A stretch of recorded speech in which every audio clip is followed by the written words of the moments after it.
gentlemen, welcome back to another episode of the Artenders with Mac and Dan. I am Dan, he is Mac. What's up? And I think I'm just going to do that every time now. It's good. It's a good one. It definitely like rolls off the tongue. It's a keeper. Puts me at ease. You know, it's very easy for me now. But nevertheless, this week we'll be discussing by the way, I should definitely get this on the front end too, that if you hear a barking dog in the background, that is Coda. Let's all say hi to Coda. Hi, Coda. And so this week, we are viewing a 2003. Now, last week we said it was 2013, but that was just a typo on IMDb. I refuse to place the blame on any of us here. But we're viewing a 2003 animated musical science fiction film, and you'll never hear that combination of words together ever again, probably. We're not going to say it here. No. And it's Wikipedia calls it a visual realization of Daft Punk's second studio album that came out in 2001, Discovery. It is this weird sort of long music video for this whole album, and it's all in anime. It was done by Toei Animation, and it was directed by Kazuhisa Takanouchi and supervised by Leiji Matsumoto. And the film has no dialogue. It's not like something like Mamma Mia, where you have the music by ABBA or ABBA. I actually don't know the. It's ABBA. It's ABBA. Okay. Yeah. So you don't have the implementation of that, and then to a script, right? Like, no, the script itself for this film, there's no dialogue. The story is only supplied by the music, and then some sound effects occur in this movie. Now, before we get into the nitty-gritty of the film itself, Mac, I want to ask you first and foremost, what is your relationship with the music artist Daft Punk? So I didn't think that I knew that much about Daft Punk. I wasn't super confident in my knowledge of Daft Punk. I didn't feel like a huge Daft Punk fan. But upon watching it, I was like, I think I've actually heard most of these songs. Yeah. I don't know if it's just because they're like really in the middle of the zeitgeist, or if they're like just. I mean, they're called house music. If it's house music because that's just always playing in the background of places. But I really actually do feel like I've heard a lot of this stuff, but I just don't consciously know a lot about Daft Punk. And I wouldn't call myself a fan. Yeah. You know their music. I mean, you know Get Lucky. You know One More Time. I'd say I know about as much about Daft Punk as I know about, like, Adele. Right. Which is, like, you know. Which no sort of diss at Adele. It's just like you don't follow Adele. You appreciate their music. Yeah, and enough Adele is forced upon me that I feel like I've gotten enough Adele. Yeah, without having to look for Adele. An understanding of the artist. Right. Now, what is yours? I think that you're really into Daft Punk. I love Daft Punk. Yeah, okay. I don't know. I think growing up, I didn't listen to that much Daft Punk. And then for some reason on the radio, I think I was going to like a baseball practice when I was younger, probably when I was like 12 or 11. And on the radio, the team name, I couldn't tell you. Damn, I played for so many Little League teams. Oh. They all kind of blurred together. I apologize. But we're on the way to baseball practice. And on the radio, for some reason, they're playing One More Time, which is just such a great song. Like, if it wasn't for Get Lucky, it'd still be the number one song of Daft Punk's. Right now, I would say it's number 2 in terms of popularity. But I listened to that, and I was like, wow, because I heard that song before just when I was much younger, but I didn't have that sort of relationship with the artist yet. And then right then and there, I'm like, wait, I need to look into Daft Punk. And then I just dove in to their discography. I still like Discovery, which is what... Did I even say the name of the movie? No! Oh my god. We're looking at Interstella 5555, the story of the secret star system. Oh my god. And it's based on Discovery, and Discovery to this day is still my favorite album. It is one of, if not the only album for me that every single song on it I love. I thoroughly just 100% enjoy top to bottom. There isn't a sort of dull moments in that album for me, right? Yeah. I think there are duller songs, but I still love each song. And so something like when their latest album, which mind you came out like 6 years ago, Random Access Memories, when that was like announced, I mean, I think that was like freshman year of high school for us, and I was just tremendously excited. So if I had to put a name to like a favorite band of mine, it would be Daft Punk. Mm-hmm. And I just love this album immensely. So in 2003, they adapted it into this weird film. So have you ever seen this? I saw this around, I would say, probably like 7th grade. Whoa! So that would probably put us in around 2012. So how did you come back across it? Were you thinking about it, or did it? I think about this every once in a while, like sometimes. So what will happen is that like I'm listening to music on my phone, and let's say something like Superheroes comes on, right? The song Superheroes from this album, but I will think about this movie and what happens during that song. Oh, interesting. I was gonna ask if it was the animation or if it was the story that gets you, and that sounds like the story. It's like in this movie, I really enjoyed this movie. I'm gonna get that on the front end as well. As I was the one who recommended it, and I still watching it again for the first time in years. I still love it.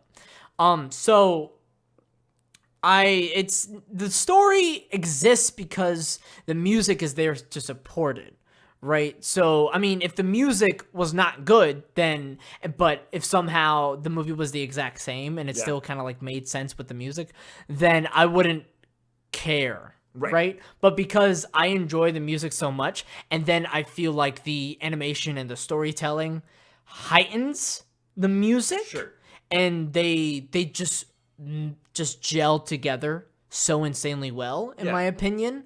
It's a concept piece. Yeah, and the concept is what draws you. And each song has their own moments, right? Like Aerodynamic, the second song in the piece is the invaders to the planet, the military force, and they kidnap the band, right? And then you have something like Veridisquo, which is like this, it sounds like an organ is playing in this song, and it's still like house music, of course, but the main characters are investigating this dark mansion, right? So they find this really clever way to incorporate the songs into the story that makes sense, and each song is an own unique experience, but it's all tied together so well. So for you, this is your first time viewing this. Yeah. And you had not heard of this, period, when I mentioned it last week, correct? Not at all. But you at least, I mean, you knew of Daft Punk, and you knew of some of their discography. And I couldn't have named any songs on this on this album, except for One More Time, obviously, and Harder, Better, Faster, Stronger. Yeah. Which are fantastic songs by themselves, until I listened back and was like, oh, I think I know a little bit more about this than I think I do. And also obviously I know the animation style. Like it's a very specific style of like 80s Saturday morning cartoon. Yeah. So where a lot of the inspiration that they got for this came from Daft Punk going up to this man who supervised it, Leiji Matsumoto, who made like anime in the 80s, such as Space Pirate Captain Harlock, right? And so if you just look at like the stills of those images from those mangas or from those animes, you can see manga. Yeah. Well, I mean, I do not read manga, but like, it was done nevertheless. But if you look at that, you're like, oh man, clearly the artistic inspiration is from that.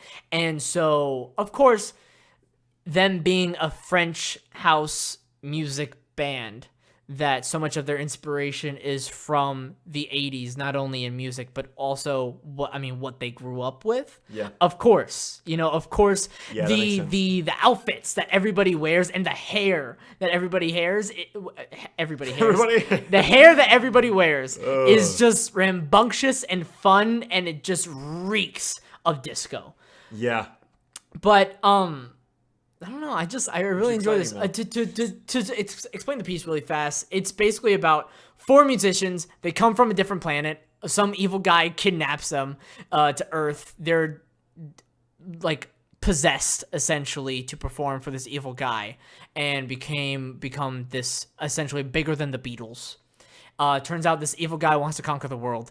And then it gets ridiculous. And the plot is figured out, and then eventually they're able to go back home to their home planet, and everybody lives happily ever after for the most part. Now, something that you said a little bit earlier that I was gonna ask, but that you kind of hinted towards, is that Daft Punk was fully aware that this movie was being made and had their hand in the making of it. Yes. So the 2 people of Daft Punk, I'm not going to bother saying their last names because I just know I'm going to butcher it. But Thomas and Guy Manuel are the 2 members of Daft Punk. And they had a hand in writing this piece, as well as a man named, I believe it's pronounced Cedric Hervé.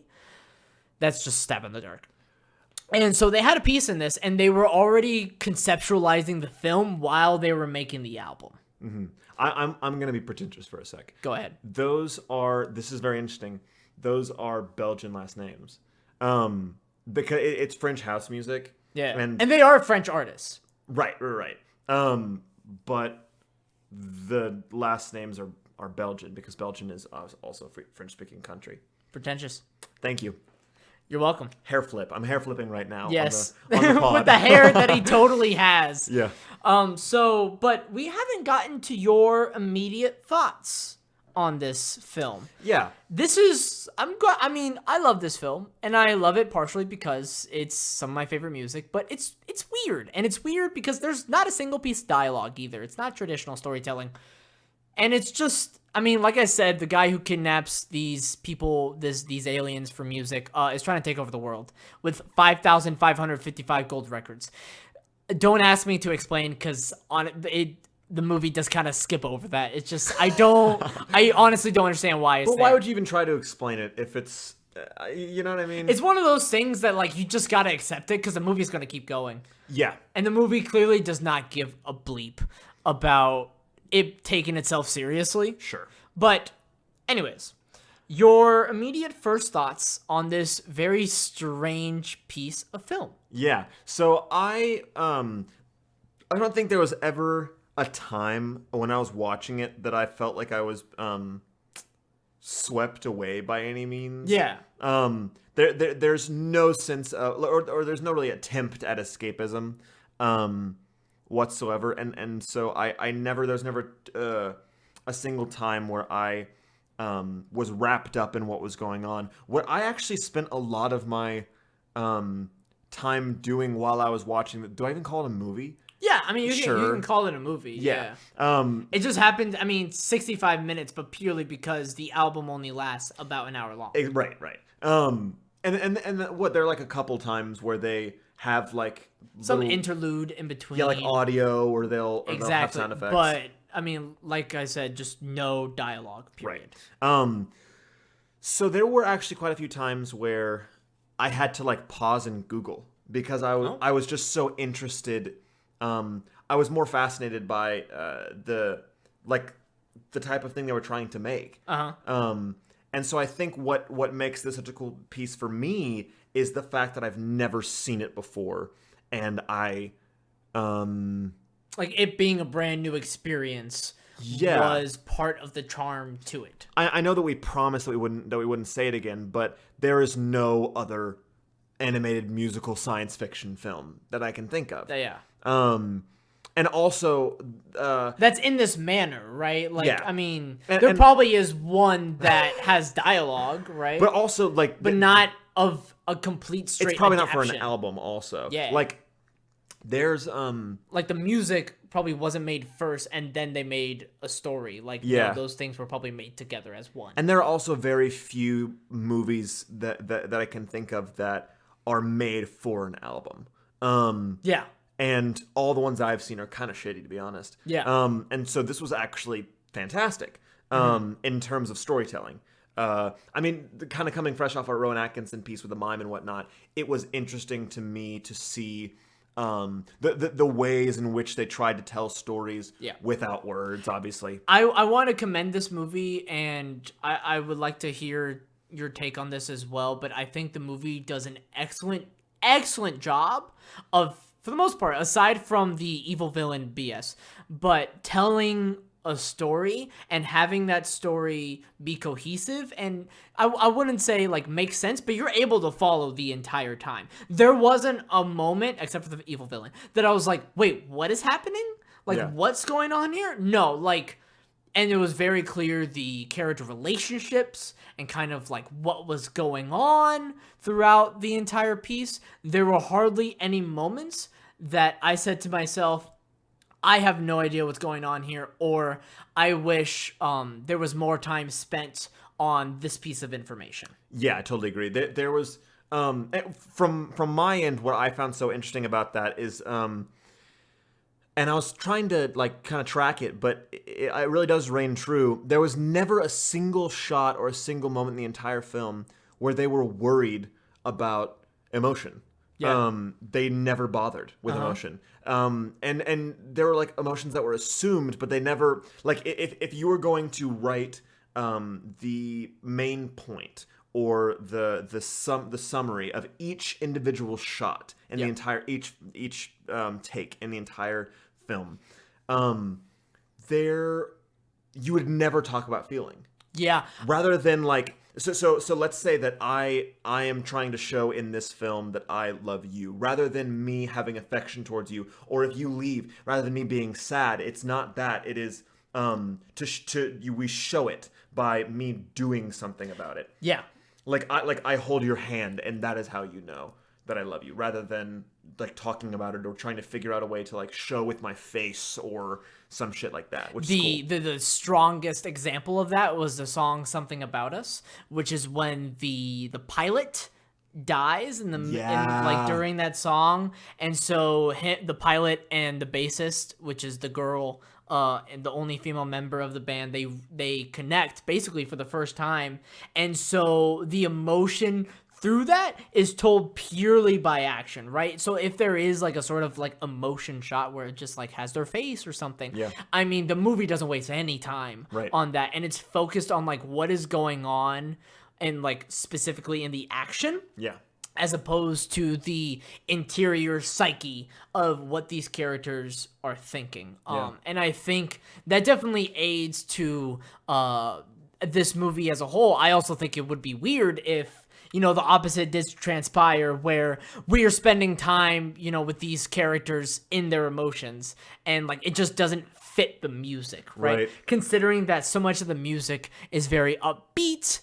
There are only 3 songs maybe that it's just a lot slower paced, and I would say probably the one song that does look at the emotions of characters would be Night Vision, where like all the characters are suffering physically from being possessed essentially by the evil boss man, and are forced to sign a bunch of signs and papers and posters, and but you see them struggle physically. Yeah, I suppose there, as you said, there aren't a lot of shots that just spend time in emotion, and I think that's one of the greater things about this film. Yeah, absolutely. Whenever we get back, I want to talk about the episodic feel of it, but we'll touch on that whenever we get a word from our sponsor. All right, if you haven't heard about Anchor, it's the easiest way to make a podcast. Now, just let me explain. First of all, it's free. Second of all, Anchor will distribute your podcast for you so it can be heard on Spotify, Apple Podcasts, and a whole bunch more. And third, now this is really important, you can make money from your podcast with no minimum listenership. Hear me when I say no minimum listenership. It's everything you need to make a podcast in one place. Download the free Anchor app or go to anchor.fm to get started. Howdy and welcome back to the Artenders with Mac and Dan. So where we left off, I was wanting to jump on to the next question, which was, did you get a feeling that this took place? Like, were the shifts from song to song really drastic for you? Was that a jarring experience? Because for me, it wasn't as much the song shifts. It was more that, like, if I thought back on the story or the directions in which the story went, it didn't feel as much like, oh, well, then because of those things, logically, this next thing happens. A lot of random shit came at me without really a whole lot of setup. And I think because of that, it felt like multiple episodes. Like I was watching, like I had watched like 3 or 4 episodes of an 80s TV show rather than a movie.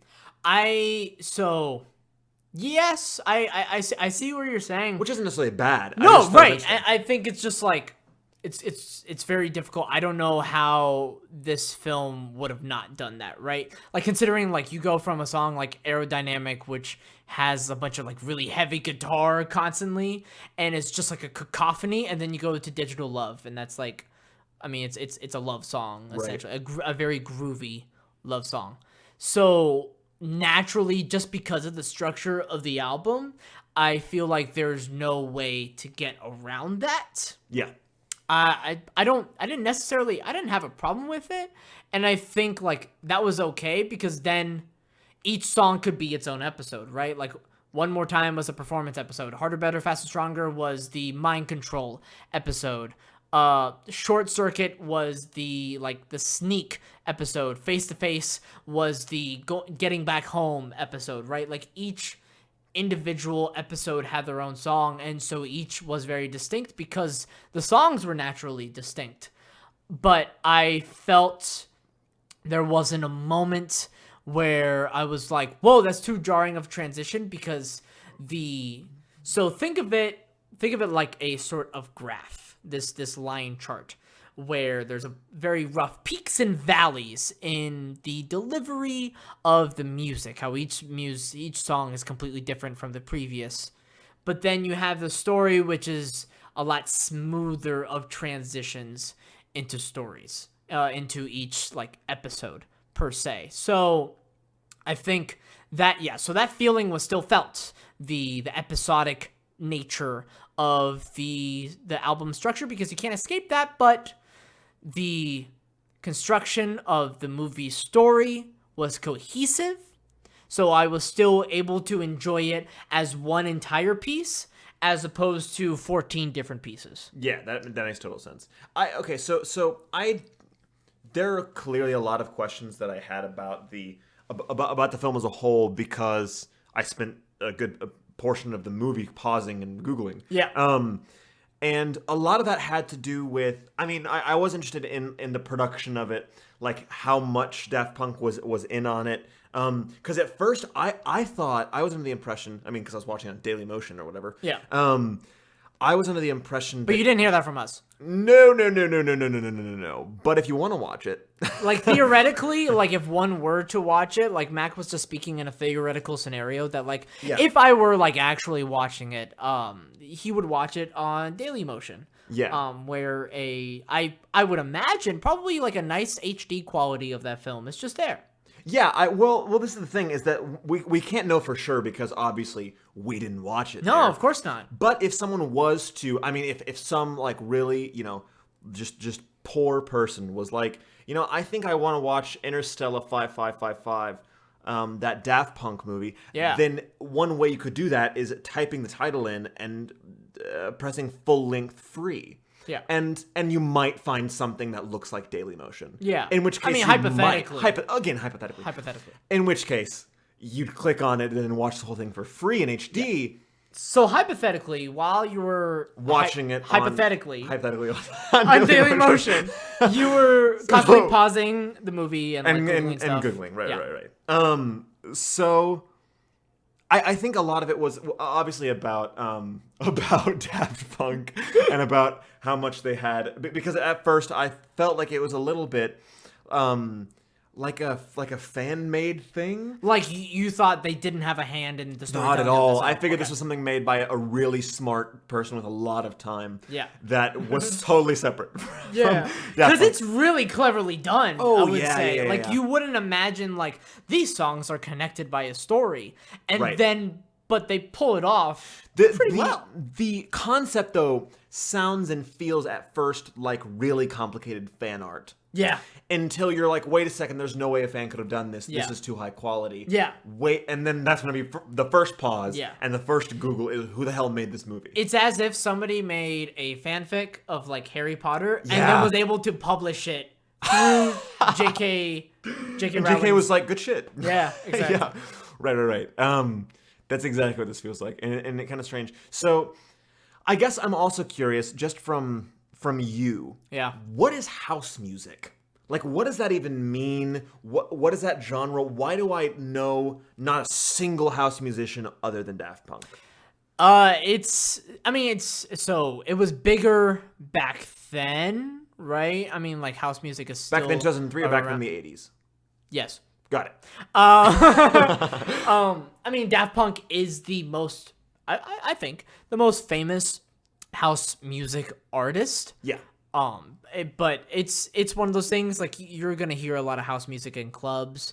A lot of the inspiration and the origins of it come from the 80s, which was just before a time, right? So that's the big thing. House music is this groovy electronic dance music. I think it's just the best way to describe it. Yeah. That if you get some EDM and then you put in some funk, and then you get house music essentially. I think that's the most layman terms of describing it. Right. I hope I didn't offend anyone by I know the poor explanation of such, but I want to get into a sort of gold medal, if you have one. Yeah. And so I would like to separate the gold medals not into characters, but into songs. And there are 14 different songs in the album, and therefore basically 14 different episodes of the movie. You know something really sad? Yeah. You said, let me get into my gold medal, and I whole ass forgot that was a segment on this show for a second, and I was like, gold medal? Even though we did one like last week. Yeah, no, that we've done one every single episode. I legitimately thought to myself, oh, how interesting. I wonder where he's going with this, even though it's totally planned. Yeah, so nice work. Thank you. I mean, hypothetically, if I were to forget what gold medal was, that's what it would look like. And so before I get into my gold medal, I want to commend every song in this film. I would think probably except for like the last one, I think each song does an excellent job of incorporating the style of the individual piece into the movie as a whole. I would think if I have to give a gold medal to, it's not necessarily my favorite song in the album, just album, Bear. But I would give it to Veridis Quo, which is the 11th song in the album, which, as I was talking about earlier, has this sort of organ backing to it as the main characters are exploring this dark mansion, and it's surprisingly incredibly fitting in the moment. And it's one of those things that if you listen to that groovy song, even though it's like kind of haunting in the background, you don't think of those images, right? But then they put the images in front of you of the characters exploring this dark mansion, and you're like, I feel like this song was made for this moment. And I think that's why I have to give it to Veridis Quo. But I don't want to diss any other song on this album. I just love this album. Face to Face is my favorite song on the album, but I also think Something About Us is just, it gets my heart every time. Yeah. So, but gold medal Veridis Quo. Yeah. I'd say for me, I'm gonna give it to Harder, Better, Faster, Stronger. Not necessarily because it was probably my favorite song on the album going into this. I think it's mainly because that was, I think, that was the moment in the movie where that was the first like whole like what the fuck moment. Yeah. Where I was given weird shit. Yeah. And I was like, okay, I guess I'm buying into it. But that was whenever it went from like, okay, you thought to what is going good luck on? keeping up. Yeah. And it fully asked for my attention. I think that was where it went from kind of fun fanficky thing to movie. So the whole thing starts off one more time is purely just the main group band on their home planet just jamming. Just putting up a performance. And during that whole song, I'm convinced that there's not going to be a story in this movie. Yeah. In that whole thing, I was like, oh, so it's just going to look like this the whole movie. Because there's not one piece of conflict in that over 5-minute song. Yeah, I was like, oh, I'm just going to be looking at these like funky images while the album plays. It's just a fancy little light show. And but then like it jumps to aerodynamic and then digital love and then harder, better, faster, stronger, where in this moment you see the aliens being transformed and essentially possessed by evil bad man guy. So what? I needed the double guy. Thank you. Yeah, of course.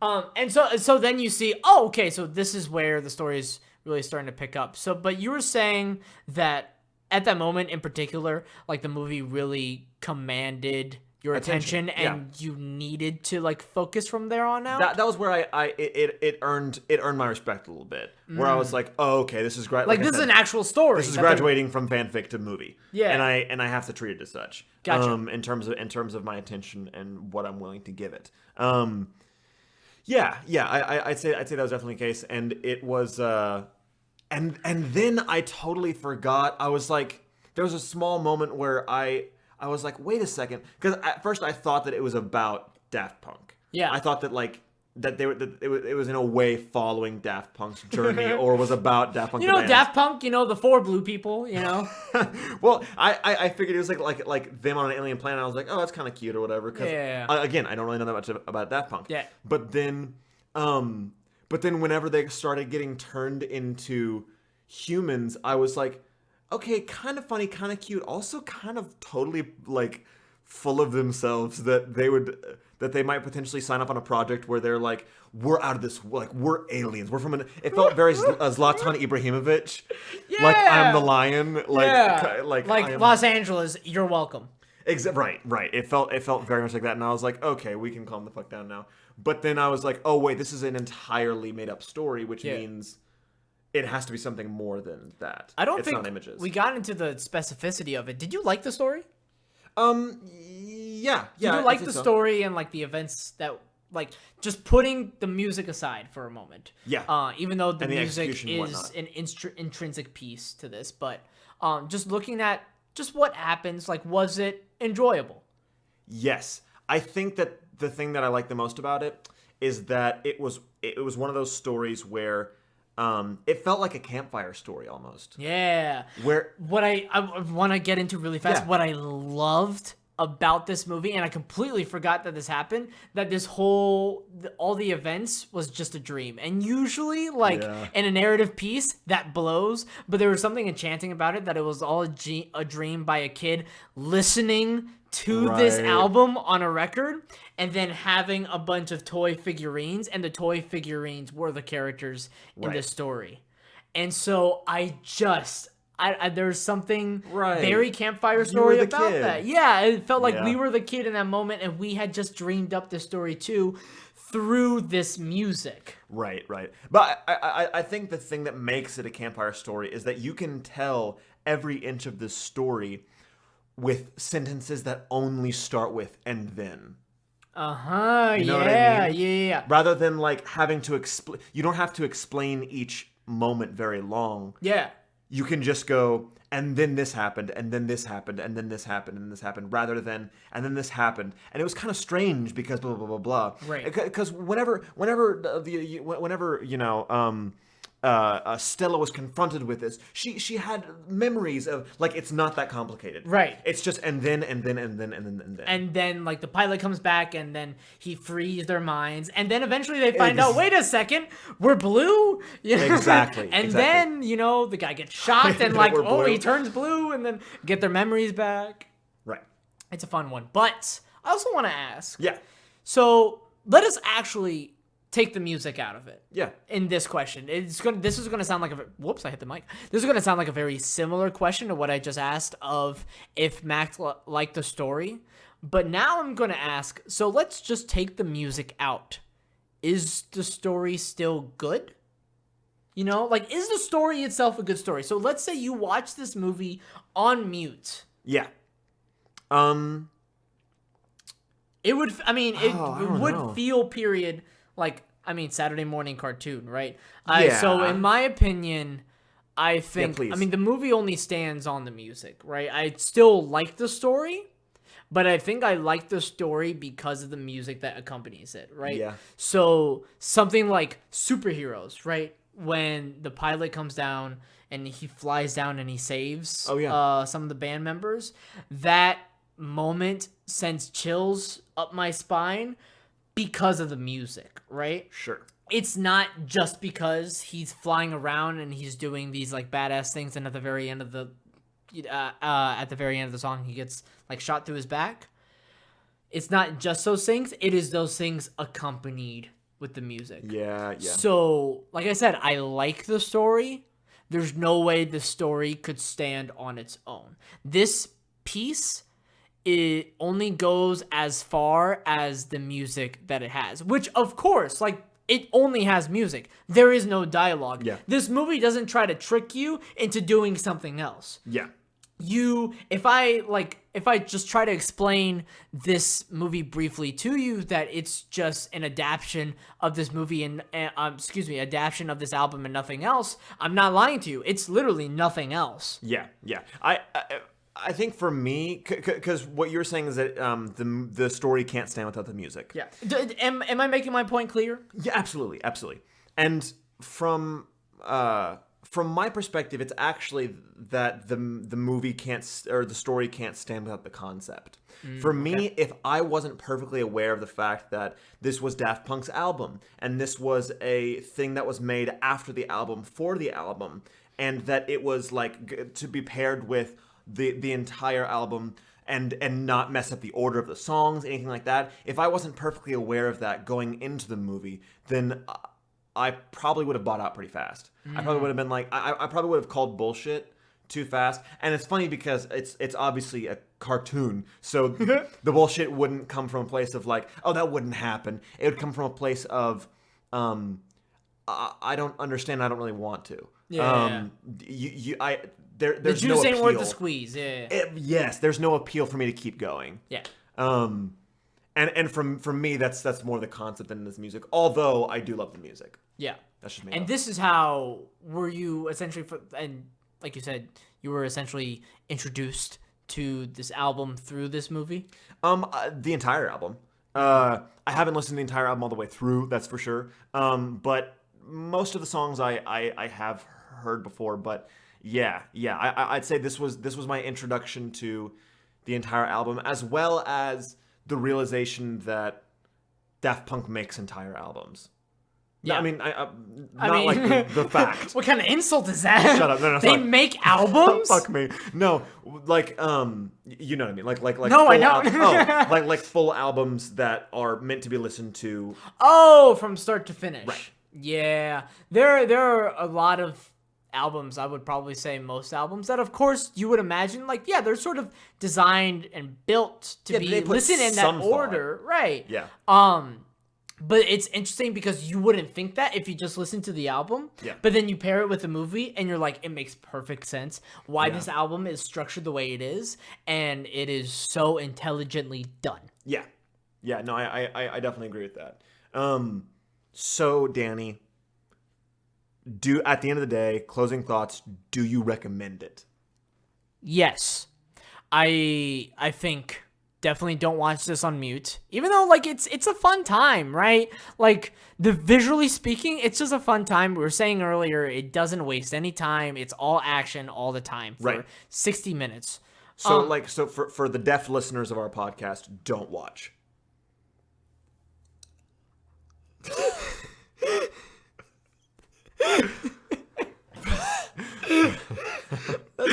For the deaf listeners of our podcast. Oh gosh. Okay. Wow. That's okay.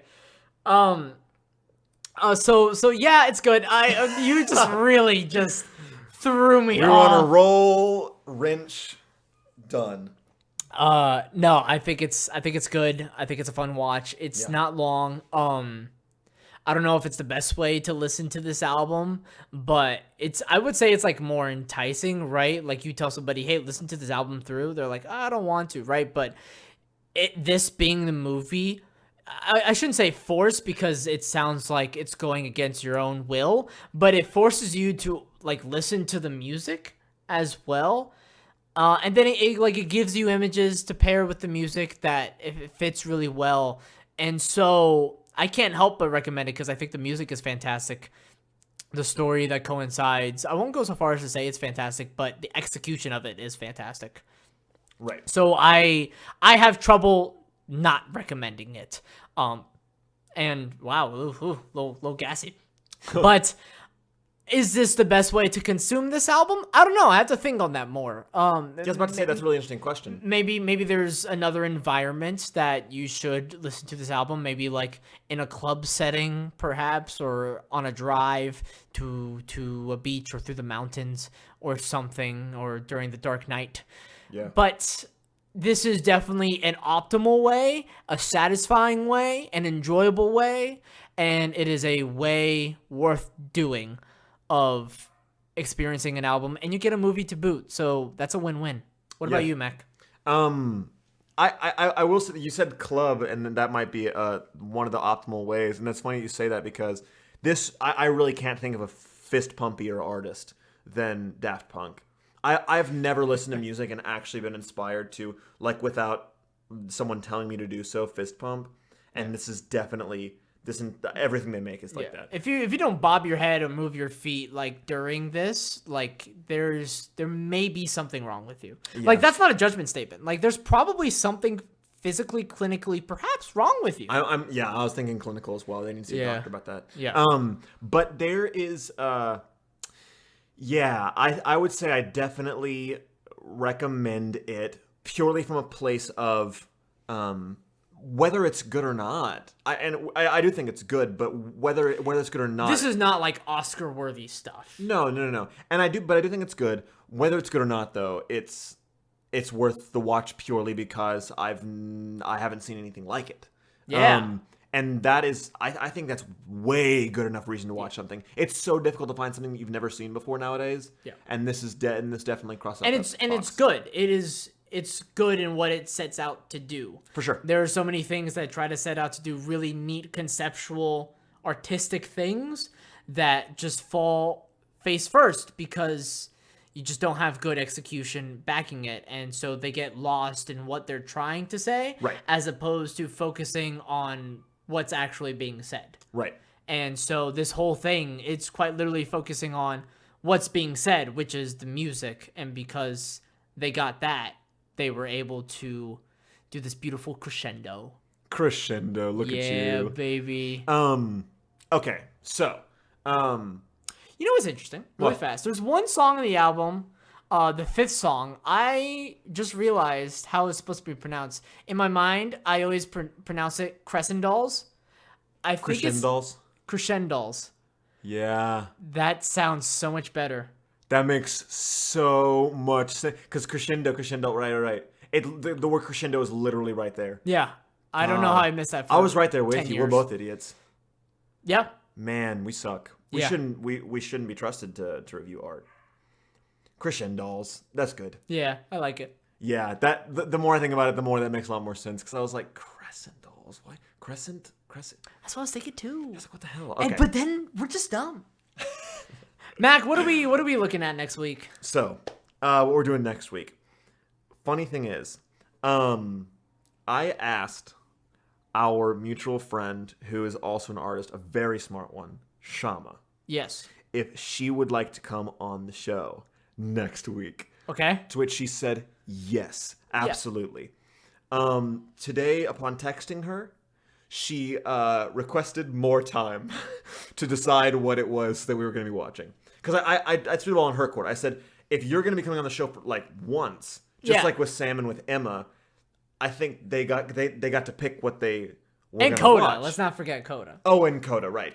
Well, we'll give Coda a pick pretty soon here, like Air Bud or some shit. Yeah. But...